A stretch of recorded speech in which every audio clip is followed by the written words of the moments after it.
Welcome to the Deep Dive, where we take your source material, strip away the noise, and deliver the insights you need to be well-informed. And today we are tackling a really big one.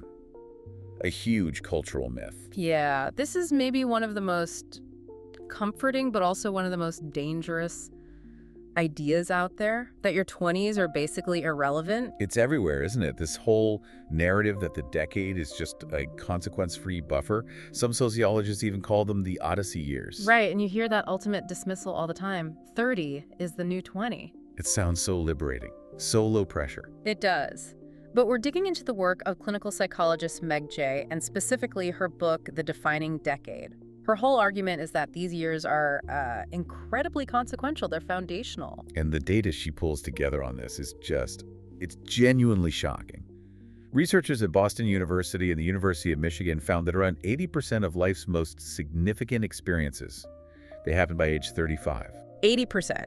And when we say autobiographically consequential experiences, we mean the big stuff. The really big stuff. Yeah, the job that sets your career path, the partner you choose, the city you move to. After 35, you're mostly just correcting for, living with the choices you made in your 20s. And there's a biological reality to this that we just tend to forget. Your 20s are this developmental sweet spot. It's a critical period where the brain is unbelievably malleable. So change is just easier now than it will be later. Way easier. To treat this decade like a warm-up is to miss an opportunity that really, it doesn't come around again. Okay, so let's unpack this. We're going to structure this deep dive into three kind of interconnected areas. First, work and what's called identity capital. Then we'll get into your social network, how to use it, and how to get over that paralysis of having too many choices. And finally, we'll look at love, commitment, and what's happening in the brain that underpins all of it. So, identity capital. Let's start there because it really flips the script on how a lot of people think about their 20s. It does. Meg Jay defines it as the collection of your personal assets.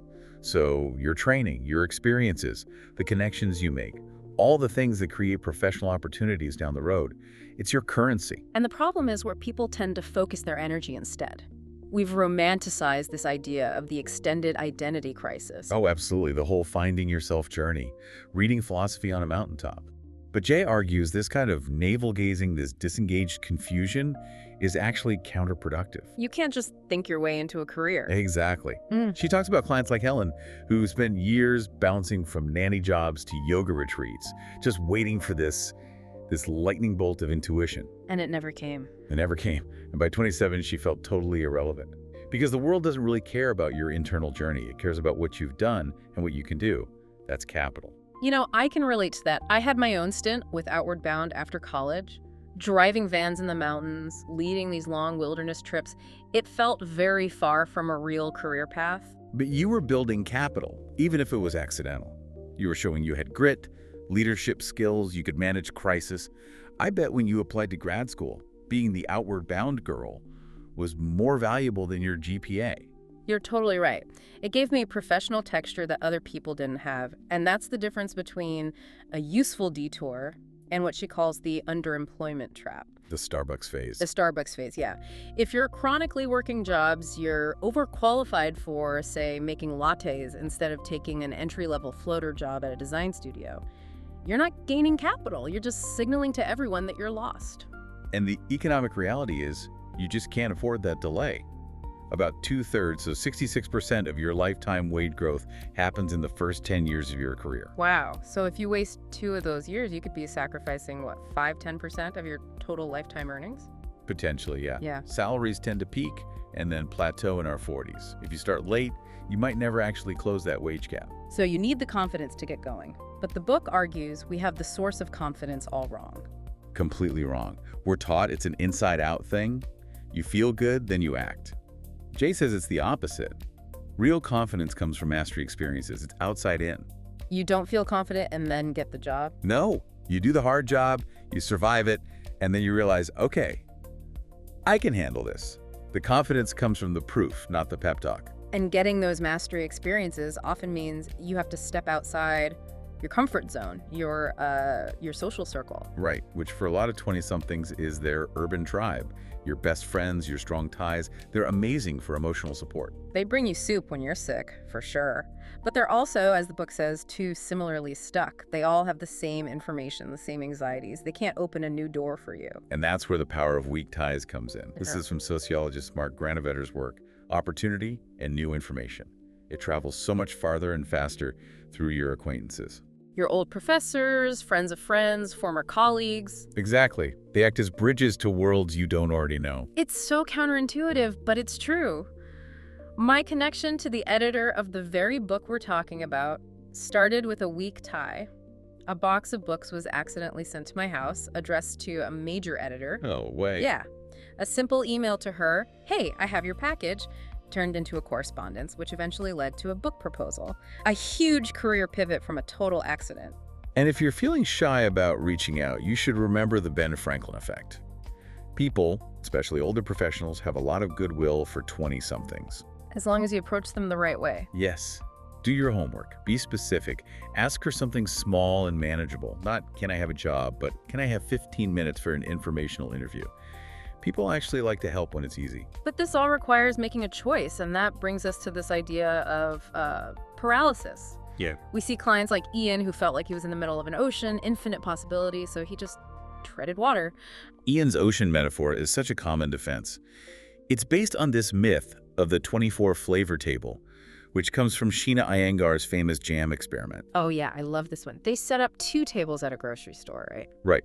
One table had 24 kinds of jam, the other had just 6. The big table got all the attention, but almost no one bought anything. Only like 3%. But at the small table, with just 6 flavors, 30% of people bought jam. Because the brain doesn't see endless choice as freedom. It sees it as work. And if the work is too hard, we just walk away. The truth is, we're never choosing from 24 flavors. We're choosing from our own personal 6-flavor table, based on what we already know and what we can do. To make that choice, though, you have to get past what the book calls the unthought known. The truths you kind of feel about yourself but are too scared to actually say out loud. For Ian, it was the tyranny of the should not. That feeling of defining yourself by what you're not. I'm not corporate. I'm not 9 to 5. It's an easy way to avoid making any real commitment. You spend all your energy resisting standard parts instead of putting them together to build something unique. Like a custom bike. Exactly like a custom bike. Yeah. Its uniqueness comes from intentionally choosing and combining standard parts, the frame, the handlebars, the gears, to make something that is yours. You have to build an affirmative identity, not what you aren't, but what you are. Okay, let's shift to relationships. The cultural pressure here is just so intense. You're seeing these perfect lives on Instagram, and it triggers what Karen Horney called the tyranny of the shoulds. My life should look better on Facebook. My life should be like their glory days. It creates so much anxiety. And under all that, there's the quiet fear, the age 30 deadline. I better not be alone at 30. And that fear leads a lot of couples to just default into living together. They slide, not decide. Right, they move in because the lease is up or it's just convenient. They think it's a low-risk test for marriage. But the research actually shows the opposite. Couples who live together before a clear commitment, like an engagement, are less satisfied in their marriages and more likely to divorce. Why is that? It's insidious. Moving in together has huge setup costs. You split the rent, you buy furniture together, maybe you get a pet, You get locked in. get locked in. The switching costs, the sheer hassle of breaking up and dividing everything gets so high that getting married can actually feel easier than moving out. I think we all know that feeling of looking at a $500 rug you bought together and realizing that thing is now a roadblock to breaking up. Precisely. It becomes a business transaction, not a romantic one. So to avoid that trap, you have to focus on real compatibility, beyond just the surface stuff. People are pretty good at matching on the big deal breakers: age, education, politics. But those don't predict happiness. The real matchmakers are similarities in personality. Which brings us to the big 5 personality factors. That's openness, conscientiousness, extroversion, agreeableness, and the big one, neuroticism. Yes. Similarity across those is huge, but you have to pay special attention to neuroticism. That's the tendency toward anxiety, sadness, emotional volatility. So if one partner is really high in neuroticism, what does that look like day to day? Well, they're much more likely to see a neutral comment as a criticism or to get really upset over minor stress. It just creates constant friction. The point isn't to find someone perfect, but to understand your partner's personality so you can bridge those differences instead of being blindsided by them all the time. Okay, let's zoom out and look at the actual brain science behind all of this. We said the 20s are a critical period, and that's because the frontal lobe is finally finishing its development. Right. Your executive brain. The part that handles reason, long-term planning, and crucially regulating your emotions. It fully matures between 20 and 30. The irony is, just as you get this fully adult brain, culture is telling you that you don't really need to use it yet. And this maturation comes with this massive high-stakes period of growth and pruning in the brain. It's basically survival of the busiest. Meaning the neural connections you use are the ones that get stronger. Exactly. The ones you use for a challenging job or navigating a serious relationship. They get faster and stronger.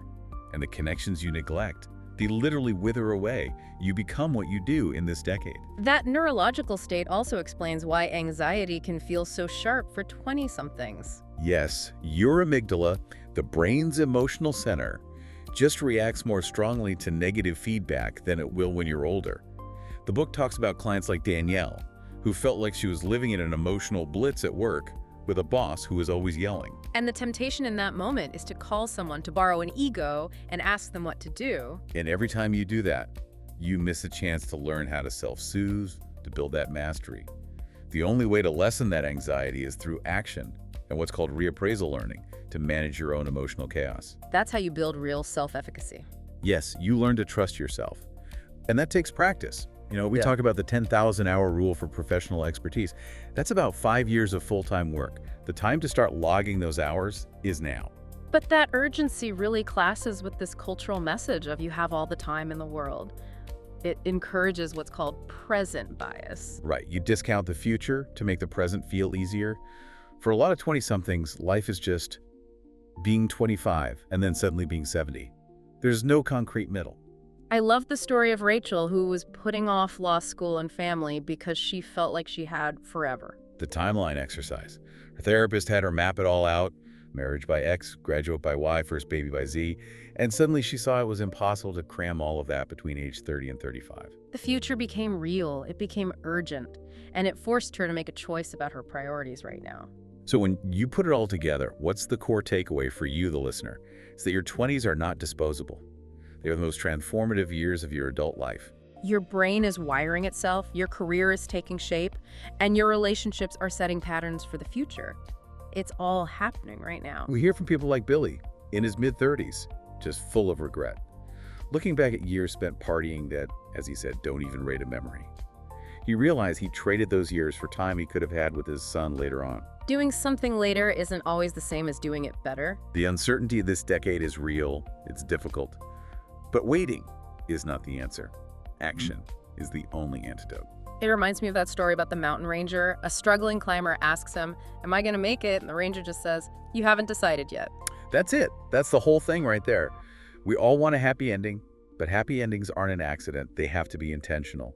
The novelist John Irving said he always starts with the last sentence of his book and then works backward. He designs the plot now to get to the ending he wants. Exactly. And the time to start designing your plot is today. By being intentional in your 20s, by building your capital, you are making sure that the real glory days, they are still to come.